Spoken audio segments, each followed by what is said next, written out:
എന്തുകൊണ്ടാണ് hearing AIDS ഇത്രയും expensive ആകുന്നത്? ഞാനിതൊരു ഓഡിയോളജിസ്റ്റ് എന്നുള്ള ഒരു പെർസ്പെക്റ്റീവിൽ പറയുന്നതല്ല. പുറമേ നിന്ന് ഈ ഒരു ഹിയറിംഗ് എയ്ഡ് എന്ന് പറയുന്ന ഒരു ബിസിനസ്സിലോട്ട് നമ്മൾ നോക്കുമ്പോൾ എന്തുകൊണ്ടായിരിക്കും ഹിയറിംഗ് എയ്ഡ് ഇത്രയും എക്സ്പെൻസീവ് ആകുന്നത് എന്ന് ചിന്തിച്ച് നോക്കിയപ്പോൾ എനിക്ക് കിട്ടിയ ഉത്തരങ്ങളാണ് 4 ഉത്തരങ്ങൾ.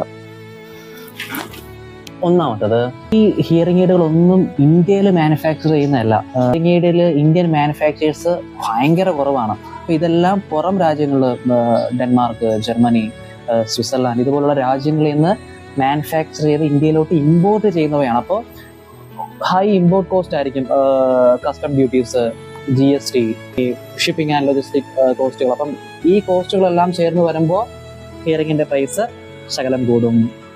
2, ഹിയറിംഗ് എയ്ഡിൻ്റെ മാർക്കറ്റ് അല്ലെങ്കിൽ ഹിയറിംഗ് എയ്ഡിൻ്റെ ബിസിനസ് എന്ന് പറയുന്നത് ഭയങ്കര കുഞ്ഞാണ്. ആലോചിക്കുക, നമ്മുടെ ചുറ്റിലും തന്നെ ഒരു 10 പേരെ എടുക്കുകയാണെങ്കിൽ അതിനകത്ത് എത്ര പേര് ഹിയറിംഗ് എയ്ഡ് വെച്ചാണ്? ഒരാൾ തന്നെ ഭയങ്കര റയർ ആണല്ലേ. പക്ഷെ അതേസമയം നമ്മുടെ ഇയർഫോണൊക്കെ ആണെങ്കിലോ മൊബൈൽ ഫോൺ ആണെങ്കിലോ ഈ 10 പേരുടെ കയ്യിൽ കാണും ഈ കാര്യങ്ങൾ. അതുകൊണ്ട് തന്നെ ഈ ഹിയറിംഗ് എയ്ഡ് മാനുഫാക്ചർ ചെയ്യാൻ വേണ്ടിയുള്ള production cost, raw materials, electricity, ആളുകൾക്ക് ശമ്പളം കൊടുക്കാൻ, അപ്പോൾ ഈ ഒരു പ്രൊഡക്ഷൻ കോസ്റ്റ് എല്ലാം പ്ലസ് അതിൻ്റെ കൂടെ പ്രോഫിറ്റും കൂടെ ഈ ഒരാളുടെ കയ്യിൽ നിന്ന് വേണം ഇവർക്ക് കവറാക്കാൻ വേണ്ടിയിട്ട്. പക്ഷെ അതേസമയം നമ്മുടെ ഈ ഒരു മൊബൈൽ ഫോണൊക്കെ നോക്കുകയാണെങ്കിൽ വില ഒരല്പം കുറഞ്ഞിരുന്നാലും കുഴപ്പമില്ല. കാരണം ഇത് മേടിക്കാൻ കുറേ ആളുകളുണ്ടല്ലോ, അതുകൊണ്ട് തന്നെ പ്രോഫിറ്റ് അവർക്ക് അതിനകത്ത് കവറായി പൊയ്ക്കോളും. അപ്പോൾ ഈ ഒരു കുഞ്ഞു പോപ്പുലേഷൻ അവർക്ക് ഈ ഒരു പ്രൊഡക്ഷൻ കോസ്റ്റും ഈ ഒരു പ്രോഫിറ്റ് എല്ലാം കിട്ടണം എന്നുണ്ടെങ്കിൽ ഹിയറിംഗിന്റെ വിലയും അതുപോലെ ഒരു ശകലം ഉയർത്തി വെച്ചാലേ പറ്റുള്ളൂ. 3, നമ്മളൊരു ഹിയറിംഗ് എയ്ഡ് മേടിക്കുമ്പോൾ നമ്മൾ കൊടുക്കുന്ന ആ ഒരു എമൗണ്ട് എന്ന് പറയുന്നത് നിങ്ങളുടെ ആ ഒരു കൺസൾട്ടേഷൻ, ആ ഒരു കേൾവി പരിശോധിച്ചത്, ആ ഒരു ഹിയറിംഗിന്റെ സർവീസിങ്, പ്രോഗ്രാമിംഗ്, ഭാവിയിലത്തേക്കുള്ള ഫോളോ വിസിറ്റ്, അതിനെല്ലാം കൂടെ ചേർത്തിട്ടുള്ളൊരു എമൗണ്ട് ആയിരിക്കും ആ ഒരു ഹിയറിംഗിന് കൊടുക്കുന്ന വില. പക്ഷെ അതേസമയം നമ്മളൊരു ഡോക്ടറെ കാണാൻ പോവുകയാണ്.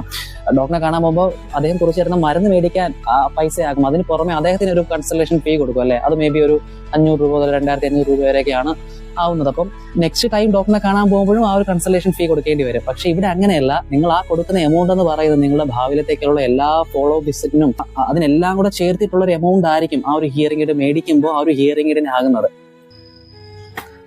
4, എല്ലാ സാധനങ്ങളെയും പോലെ അതിൻ്റെ അകത്തെ ഫീച്ചേഴ്സ്, അതിൻ്റെ അകത്തുള്ള ടെക്നോളജി ഇതെല്ലാം കൂടുന്നതനുസരിച്ചിട്ട് വിലയും പതിയെ കൂടും.